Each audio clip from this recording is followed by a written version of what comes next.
السلام عليكم ورحمة الله وبركاته. اللهم صل وسلم وامن وبارك على سيدنا محمد وعلى آله وأصحابه أجمعين. ازيكم يا حبايبي؟ عاملين ايه؟ يا رب تكونوا بخير دايما وفي أحسن حال إن شاء الله.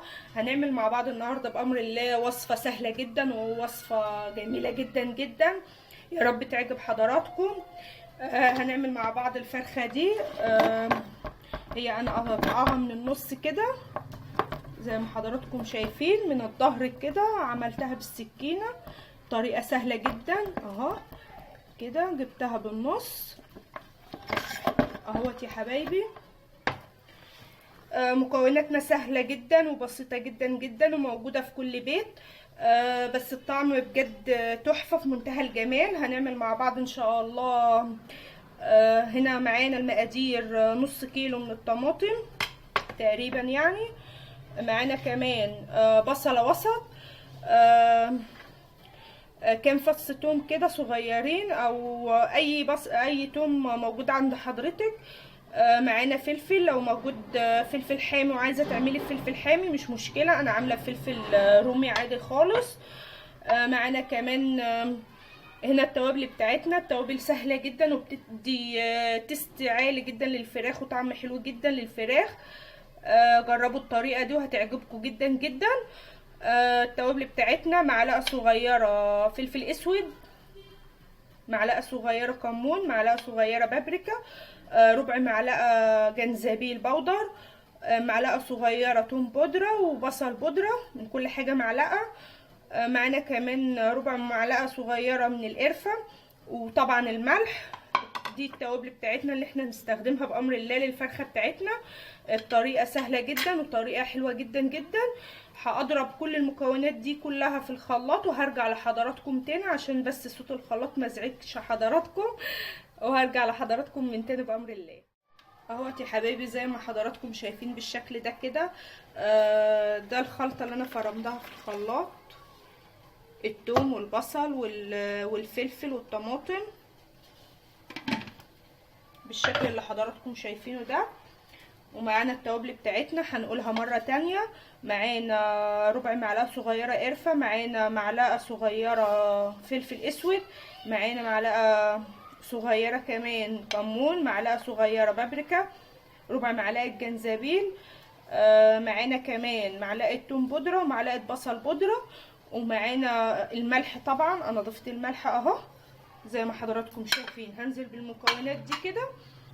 طبعا الملح حضرتك بتظبطي الملح بتاعك زي ما انت حابه، على حسب الكميه اللي انت عاملاها وعلى حسب الحاجه اللي حضرتك عاملاها. اهوت هقلب التوابل دي كلها كويس جدا كده.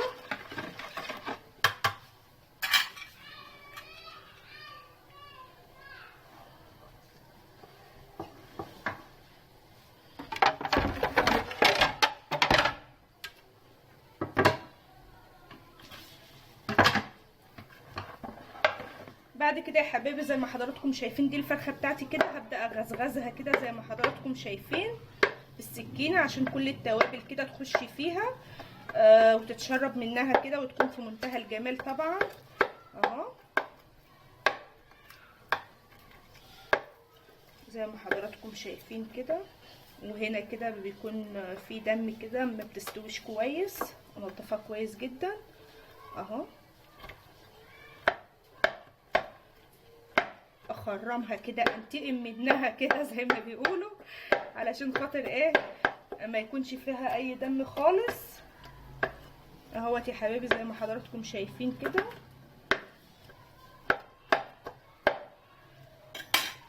وبين الجلد نفسه كده اعمله بالشكل ده علشان خاطر تتشرب من التتبيله زي ما حضراتكم شايفين كده بين الجلد وبعضيه. الطريقه دي بتبقى حلوه جدا اهو. هنحط التتبيله دي بقى كده بالشكل اللي حضراتكم شايفينه ده جوه هنحط الفرخه جوه التتبيله اهو.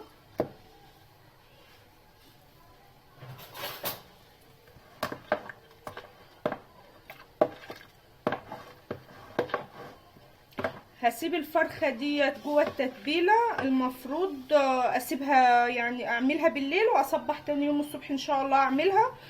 بس انا هسيبها ساعه بس هحطها في التتبيله كده، وهدخل التتبيله فيها كلها كده من جميع النواحي، وادخلها بين الجلد وبعضيه كده زي ما حضراتكم شايفين، عشان تاخد من طعم التوابل بتاعتنا وطعم كل حاجه احنا ضفناها عليها.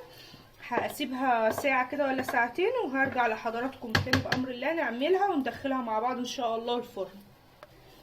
اهوت يا حبايبي زي ما حضراتكم شايفين كده، انا حطيت الفرخه بتاعتي اهيت جوه الصينيه زي ما حضرتك شايفه كده. هنزل عليها بالتتبيله بتاعتي بالشكل اللي حضرتك شايفاه ده كده اهو. بدخلها الفرن. عايزه تحط عليها ورق فويل بتحطي، عايزه تحط عليها تسيبيها كده بتسيبيها، بس انا بصراحه بسيبها كده ما بحطش عليها ورق فويل، لان انا اوريدي طبعا حاطه الصوص كتير عليها فبتستوي فيها بامر الله.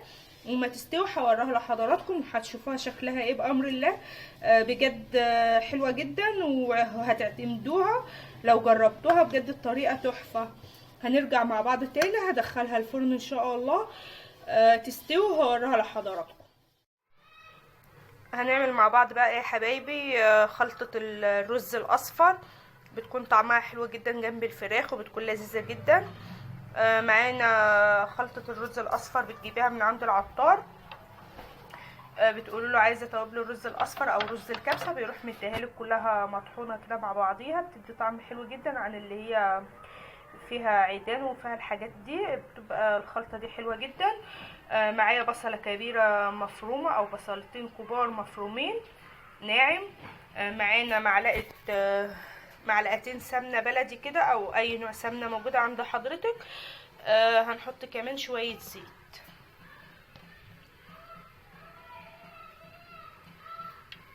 بيكون طعمه حلو جدا جنب الفراخ دي. جربوا الوصفه بتاعت النهارده هتعجبكم. هننزل بالسمنه زي ما حضراتكم شايفين كده اهوت يا حبايبي. السمنه والزيت اتقدحوا كده كويس جدا زي ما حضراتكم شايفين. هنزل عليهم على طول بالبصل المفروم ناعم.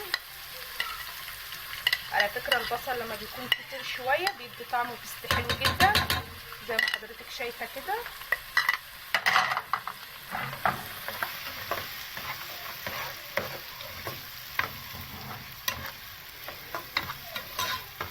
هحمرها لحد لما البصله دي تصفر معانا وتكون حلوه جدا كده اهوت يا حبايبي. بعد ما البصل بتاعنا اصفر معانا كده بالشكل ده وباللون الجميل ده، هنزل عليه على طول بالرز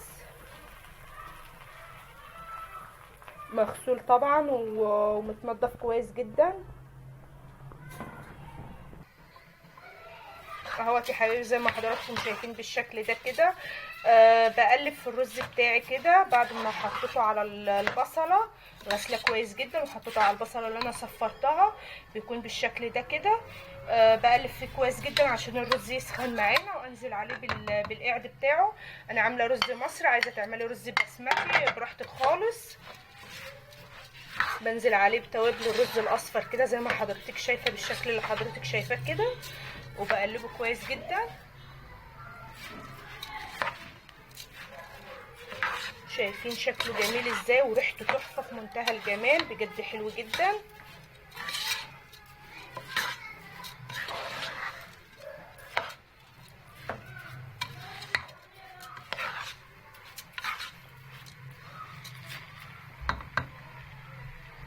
بسيبه كده شويه لحد لما يسخن بس معانا كده، يبقى الرز ساخن حلو عشان يدينا رزايه مفلفله وتكون حلوه جدا في منتهى الجمال. هديله تقليبه كده وهنشوف كل حاجه مع بعض زي ما حضراتكم شايفين كده. شايفين الطشطشه بتاعت الرز كده وهو بيتشوح. انا عايزه الصوت ده اسمعه اهو زي ما حضرتك شايفه بالشكل ده كده يا حبيبتي. الرز سخن معانا اهو. هنزل عليه بقى بالقعد بتاعه. هي الرز المصري نظبط القعد الاول.